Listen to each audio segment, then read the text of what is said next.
हमारा भारत देश प्राचीन काल से ही महान रहा है और इसमें कोई दोहराई नहीं कि आज भी महान है।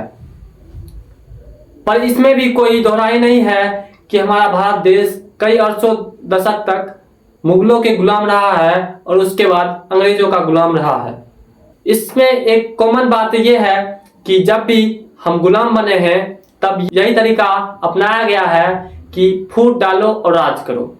मुगल भी हमारे भारत के जो सम्राट थे उनको आपस में लड़ाकर उन बीच में अपना फायदा निकाल लेते थे। अंग्रेज ने भी ऐसा ही किया कि आप लोगों को आपस में लड़ाकर उन पर शासन करना शुरू कर दिया।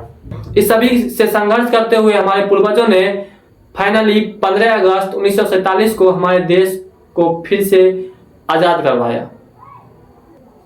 15 अगस्त 1947 के बाद हमारा भारत देश लोकतांत्रिक देश कहलाने लगा। लोगों के द्वारा किसी भी राजा को चुन सकते हैं, मतलब सीधे कोई व्यक्ति एक देश को चलाएगा तो उस व्यक्ति को आम आदमी वोटिंग के द्वारा चूज करेंगे। पर क्या आज हमारे देश में ऐसा बचा है? लोकतंत्र का दो चार ऐसा सिंपल नियम है जो हमें दर्शाती है कि आज भी हमारा भारत देश लोकतांत्रिक देश है। जैसे कि आम आदमी का हक, आम आदमी की आवाजों को दबाया न जाए, नागरिकता खोने का डर न हो, हमारे मीडिया चैनल कभी भी सरकार के पक्ष में न रहकर जनता और उनके पक्ष में रहे। हमारी मीडिया जो है वो हमेशा सच्चाई के पक्ष में रहे, ना कि बिक जाए। आइए हम देखते हैं ये सब क्या सच में आज ऐसा हो रहा है या फिर हमारे भारत देश का कदम तानाशाही की तरफ बढ़ रहा है। नमस्कार दोस्तों, मेरा नाम आशीष और मैं आज आप लोगों को सिंपल भाषा में समझाऊंगा कि लोकतांत्रिक देश हमारा बचा है या फिर तानाशाही की तरफ बढ़ रहा है, या फिर ये एक अफवाह है कि लोग आज कह रहे हैं कि हमारा देश तानाशाही की तरफ बढ़ रहा है। आज हमारे भारत देश में प्रधानमंत्री एक देश को चलाने के लिए होता है, एक राज्य को चलाने के लिए मुख्यमंत्री और एक क्षेत्र को चलाने के लिए विधायक और सांसद होते हैं। इसे हमारे भारत के आम जनता चुनकर अपना प्रतिनिधित्व या फिर हम आम भाषा में कहें तो राजा बनाते हैं। और पहले जो नियम थे हमारे आम जनता के पक्ष में होते थे, पर बीते कुछ वर्षों में ऐसे ऐसे नियम बदले गए हैं जिनमें आम जनता के पक्ष में जो भी होता था उसे बदल दिया गया है, या फिर कहे तो जो भी सरकार में है अभी सारे शक्ति उन्हीं के पास आ जाए। विपक्ष की आवाज को दबाया जाता है या फिर मीडिया को खरीद लिया जाता है और आम जनता की आवाजों को दबा दिया जाता है। आइए हम सबसे पहले आम इंसान के हक की बात करते हैं। हमारे संविधान के अनुसार आम इंसान को अगर कोई दिक्कत और उस दिक्कत का निवारण न हो पाए तो वो सरकार के खिलाफ शांति पूर्वक धरना या फिर हड़ताल कर सकते हैं। पर आज हमारे देश में ऐसा हाल है जिससे आम आदमी तो छोड़िए, यहाँ पर हमारे भारत के सभी व्यक्ति धरना पे बैठ जाएं तो उसके खिलाफ भी हमारी सरकार कोई समाधान नहीं दे पाती है। आज हमारे देश में अगर किसान या फिर स्टूडेंट या फिर टीचर या फिर हमारे देश के जो हीरो हैं आर्मी, वही सड़क पे क्यों ना धरना देने के लिए उतर जाएं। मजाल है आज हमारे देश के कोई भी मीडिया चैनल उसे दिखाएं या फिर सरकार से सही सवाल पूछे। लोग भी कहते हैं कि अगर सब इतना आसान है तो इतनी मेहनत क्यों कर रहे हैं आप इतना ट्रैवल कर रहे हैं दिन में 5, 4, 6 रैली, 4-5 रैली कार्यक्रम, कोई इस प्रदेश में तो कोई दूसरे प्रदेश में। आप निरंतर लगे हुए हैं, हर कोई देख रहा है। तो इस सब में आप फिट कैसे रहते हैं? इतनी धरना पे बैठने वाले व्यक्तियों का कष्टों का हरण तो नहीं होता है, पर सरकार के द्वारा इन आम इंसान या फिर किसान कहे, स्टूडेंट कहे, टीचर कहे या फिर आर्मी ही क्यों ना हो, उन पर लाठी बरसाने का डायरेक्ट आदेश होता है और वो आदेश सीधे सरकार के द्वारा दिया जाता है। मतलब हमारी सरकार ने बीते कुछ वर्षों में ऐसा काम किया है कि जो कि आज तक नहीं हो पाया वो आज हमारी सरकार ने कर दिया है। आज हमारे भारत देश के किसान, स्टूडेंट टीचर या फिर आर्मी ही क्यों ना हो, वो सारे व्यक्ति सड़क पर उतर चुके हैं और इन्हें लाठी मारकर इनके हड़तालों को खत्म किया गया है। और ये बेचारे करते भी तो क्या करते, मार के डर से अपने हड़ताल को वहीं पे खत्म कर दी। दूसरा, नागरिकता का डर। आज हमारे भारत देश में आम इंसान को ये डर भी सताता है कि कहीं हमें सरकार दूसरे देश का नाम घोषित कर दे। अगर हम सरकार के खिलाफ कुछ भी आवाज उठाते हैं तो हमें सरकार ये ना कह दे कि ये हमारे देश के हैं ही नहीं, ये देशद्रोही हैं, इसे जेल में डालो या फिर इसे मृत्यु दंड दे दो। आज हमारे बिहार में SIR हो रहा है, जिनमें कई व्यक्ति ऐसे मिले हैं जिन्हें मृत घोषित कर दिया गया है और वो अभी भी जीवित हैं। इसी प्रकार से बहुत व्यक्ति को आज डर सता रहा है कि सरकार हमारे साथ भी ऐसा ना करे और बांग्लादेशी, पाकिस्तानी कहकर हमें इस देश से उखाड़ के फेंक ना दे। तीसरा, निजता का हनन। निजता का अर्थ प्राइवेसी का खत्म कर देना। 2-4 दिन पहले की ही बात है जब हमारे विपक्ष के सबसे बड़े नेता राहुल गांधी ने वोट चोरी पर वीडियोग्राफी मांगा तो उसे सफाई देते हुए ज्ञानेश जी ने कहा कि वोट चोरी पर वीडियोग्राफी देने का अर्थ है कि हमारी बहू बेटियों का इज्जत का हनन करना। जब बहू बेटियों की इज्जत का ऐसे ही हनन होना था तो फिर वीडियोग्राफी करना ही क्यों?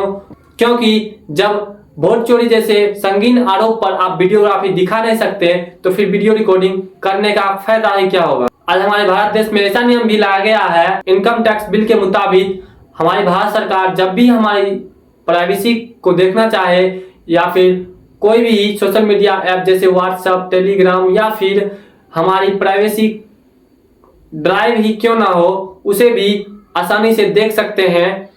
आज हमारे भारत सरकार के पास हमारा सारा डाटा है, फिंगरप्रिंट, आइज स्कैनर या फिर हमारे बैंक खाता के सभी डिटेल्स हैं और जब चाहे इस प्राइवेसी का वो दुरुपयोग कर सकते हैं और इसका डर हमारे भारतवासियों को हमेशा सताते रहता है।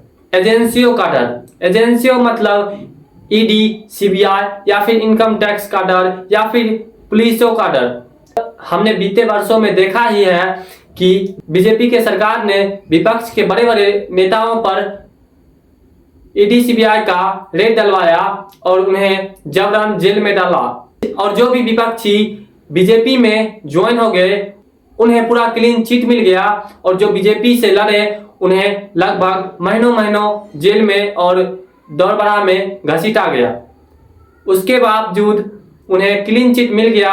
आज फिर से एक नया नियम लाया गया है कि अगर कोई सरकार 30 दिन तक जेल में रहे तो उन्हें उस पद से निष्कासित किया जाएगा जिस पद पे वो है। और जैसे कि पिछले बीते वर्ष में हमने देखा ही कि केजरीवाल को हमारे बीजेपी सरकार ने बार बार जेल में डाल दिया था और उन्हें बेल भी नहीं मिल रहा था जल्दी, और इसी ED, CBI का यूज करके इस नियम का दुरुपयोग हमारी बीजेपी सरकार करना चाहती है और इसी कारण आज पूरा विपक्षी डरा हुआ है, उनमें डर का माहौल बैठा हुआ है कहीं ये बिल पास ना हो जाए, इस बिल का बीजेपी सरकार हमारे ऊपर दुरुपयोग ना करे। इससे होगा ये कि कभी भी विपक्षी बनेंगे ही नहीं और हर कोई बीजेपी में ही जुड़ा रहेगा। जिस राज्य में बीजेपी सरकार ना हो उस राज्य के CM को 30 दिन जेल में डालो और वहां की सरकार गिरा डालो।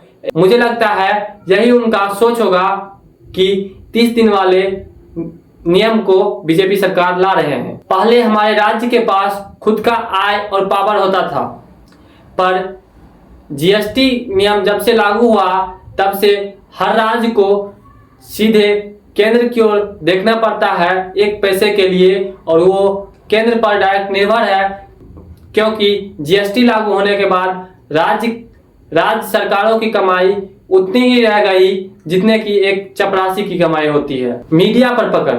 मीडिया को किसी भी लोकतंत्र देश का चौथा स्तंभ कहा जाता है, लेकिन आज मीडिया और न्यूज चैनल्स पैसे की तरफ अपना रुख कर लिए हैं।